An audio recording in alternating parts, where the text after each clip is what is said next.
we're back with Converge. We're on location at the local Ledger Brewery, and I'm with Alan Wolf, who is the president and CEO of the SERG Restaurant Group. Hello. Nice to see you. Nice to see you too. Thanks for coming. Thank you.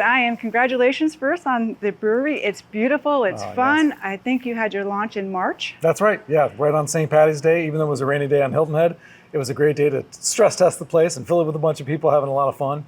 And the beer was ready. It was done on time, so we had a blast. Well, I think our community is really embracing it as well. I've seen a lot of cars in the parking lot all the time, so congratulations. Thank you very much. You know, we want to have you on camera today because the SERG Group is such an important employer presence in the community. I'd like to ask you a few different questions, if that's sure. okay. Absolutely. So, one question I want to know is, with the Economic Development Corp, what kind of relationship did that bring to you as you guys were building your... Oh, that's a great question. So we're sitting here in 2025, we're sitting here in July.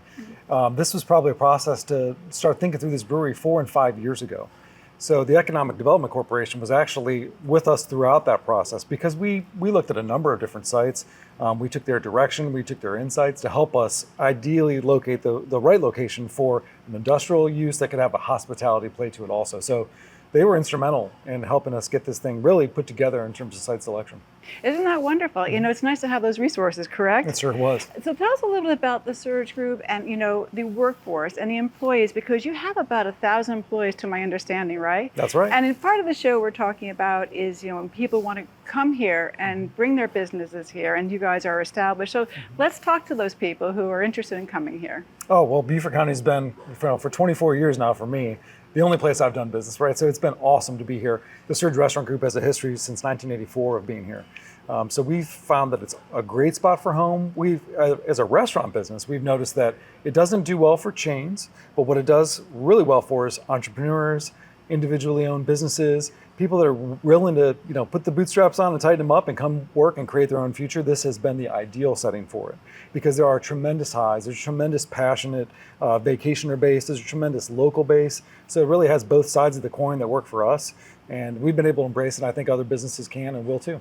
That's really interesting, the concept about chains. I have seen chains come and I've seen them go. Yeah, that's right. So when people are coming to visit for the experience, they get that at home. That's exactly right. And so they're here, and what are we going to do? Well, tell us a little bit about the SERG restaurants. I mean, you have all kinds of absolutely. Tell us a little bit about that. Well, 1984, Giuseppe's Pizza and Pasta opened, and of course that's the hallmark and the beginning of our story. As Steve Carb and Tony Arcuri and Jim Lanero launched that, and then we opened in Bluffton with Giuseppe's as well.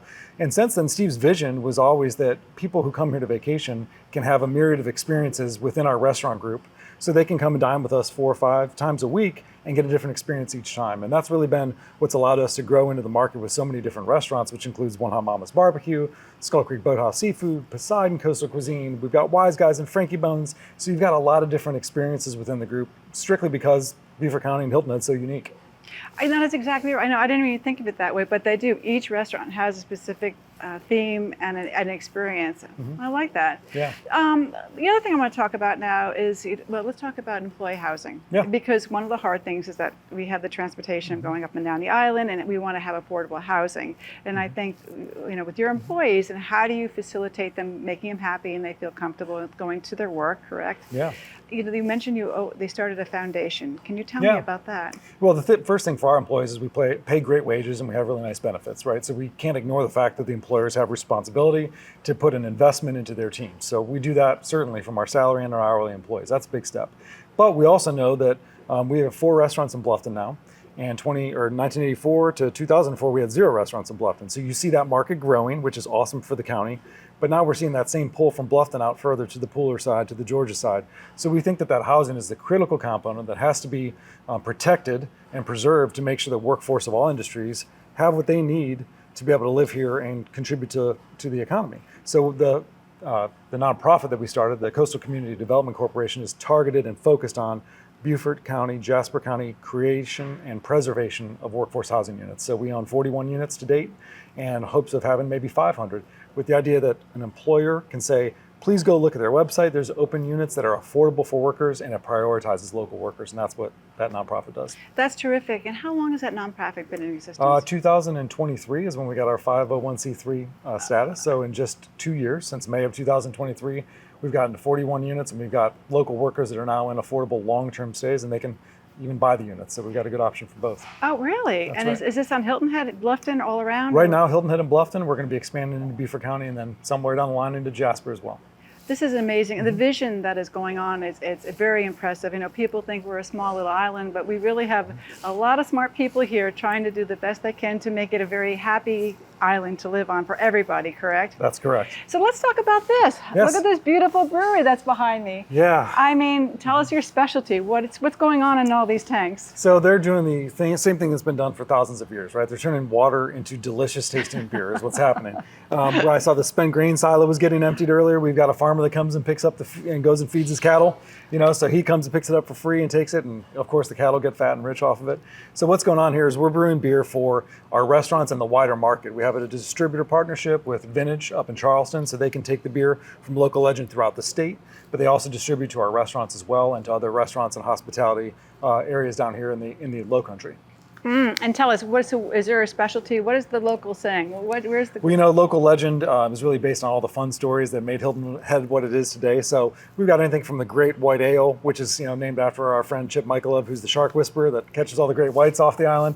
We've got the Bombshell Blonde, which is, you know, a nod to Frankie Bones, but also the unexploded bomb off the Tybee coast. Oh, really? That I think went down in the 1950s. So we've taken some of the legendary stories and tales from the area and kind of work them into our beer names, and then our brewing team is really the star of the show, and that's another thing that, you know, was strictly due to the Economic Development Corporation. They were the catalyst for us to bring in highly skilled manufacturers of beer from Western North Carolina and Virginia to create a new opportunity for workers here in the Lowcountry, and we're glad to have them because it's boosted our restaurant business as well. Oh, wow. So the EDC is a wonderful resource, would That's you say? it. Absolutely. Because they brought manpower, they gave you good information, statistics that you all need to make an important decision. Yeah, and what looks like it was absolutely a great decision. So not only were they important to be there, but they really launched us on the right path. Oh, great. Well, Alan, Yeah. it is a treat to meet you, and thank you very much for your time. Thank you. And we'll be back with more Converge.